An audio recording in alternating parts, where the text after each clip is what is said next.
All right, so if you're working with Kubernetes deployments across multiple clouds, you already know how complicated it can get fast. Today, we're going to cut right through that complexity. We're going to lay out a really clear blueprint to unify your secrets and configuration, making everything you deploy more secure, portable, and, frankly, a whole lot easier to manage. And this is the million-dollar question, isn't it?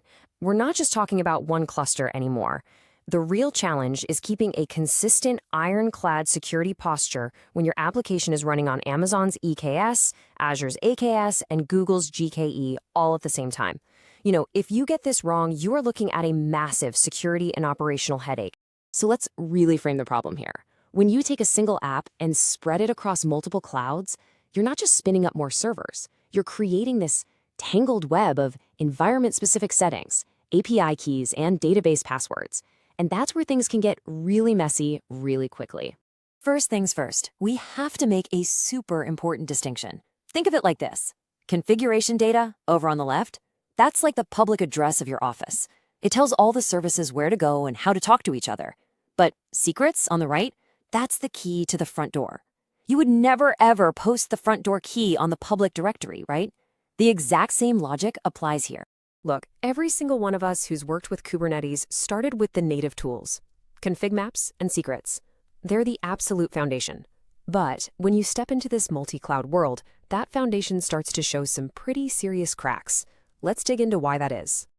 ConfigMaps are fantastic for what they were built for, managing all that non-sensitive data. You can have different versions for dev, staging, and production, and you can inject them right into your pods as environment variables or files. They are the perfect tool for that public address kind of information we just talked about. Okay, this is probably the most critical thing to get right. The default Kubernetes secret object, it uses base 64.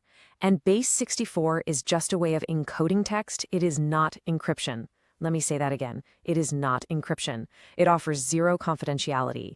Anybody who can read that secret can decode it in about 2 seconds. It's not a safe, it's just a fancy-looking envelope. So if you try to rely on these native secrets at scale, you run straight into these huge risks. Developers might accidentally commit them to source control. We've all seen it happen. There's no single place to enforce a rotation policy across all your clouds. And trying to audit who accessed what, where, it becomes a complete nightmare. So if the built-in tools just aren't cutting it, what's the answer? Well, here's the aha moment for so many teams. We move the management of secrets completely outside of our Kubernetes clusters. This is the industry standard approach for a very, very good reason. The whole philosophy behind this is actually pretty simple, that it's incredibly powerful. You store all your secrets in one highly secure central place, but then you give your applications decentralized, just-in-time access to only the secrets they need and only right when they need them. This completely changes the game. And the best part is, you don't have to build any of this yourself. Each of the major cloud providers offers a dedicated, hardened service designed for this exact problem. On AWS, you've got Secrets Manager. Over in Azure, it's Key Vaults. And for Google Cloud, you use Secret Manager. These services are built from the ground up for security, for rotation, for auditing, the whole shebang. So how does this actually play out? It uses a really clever pattern called workload identity. A pod starts up completely empty. No credentials inside. It uses its Kubernetes service account to authenticate with the cloud's main security system, its IAM. In return, it gets a special short-lived token. Then, it uses that temporary token to securely fetch its secret directly from the external store. And the magic? No secrets are ever stored in your manifest files. Okay, so we get the what and the why. Now, let's actually build out the how. We need a consistent blueprint that you can use across all your clusters, no matter which cloud provider they're running on. These are the patterns that give you true portability. First, you use namespaces to keep your dev, staging, and prod environments totally separate.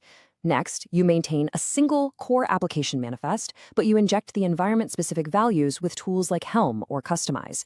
And, most importantly, your manifest never contains the secret itself, just a secure reference pointing to where it lives in that external store. And this, right here, is the ultimate win. When you abstract the secret management away like this, your application code doesn't even need to know if it's running on AWS, Azure, or GCP. This is how you avoid vendor lock-in and get incredible architectural flexibility to move your workloads wherever it makes the most sense. Let's make this really concrete. Take a look at this example. We've got one microservice deployed across all 3 clouds. See how the appenv value, which is coming from a config map, is different for each environment? That makes sense. But look at the DB password. The method for getting that password is the exact same across the board. It's a secure reference to an external secret. That's what consistency looks like in action. All right, to wrap things up, let's do a quick rapid-fire summary of the do's and the don'ts. Just think of this as your final checklist for building out a really robust multi-cloud secret strategy. First up, the do's. You absolutely have to automate your secret rotation and versioning. Use role-based access control or RBAC to enforce least privilege. A pod should only ever be able to access the secrets it absolutely needs to do its job, and nothing more. Make sure you can audit access across all your clouds. And of course, encryption everywhere, at rest and in transit, is totally non-negotiable. Now for the don'ts. These are the common traps people fall into. Never, ever, ever store secrets in ConfigMaps. Don't hardcode anything in your manifests. Please avoid the temptation to use the same database password for dev that you use in prod. And finally, when you rotate a secret, don't forget the last step. Make sure you actually revoke the old one. And I'll leave you with this one final thought. Look, just getting your secrets into an external, secure store is a huge victory. But the next level of operational maturity is automating their entire lifecycle. So you should ask yourself, are my secrets just stored securely or are they managed securely? Because at the end of the day, that's the difference that really matters.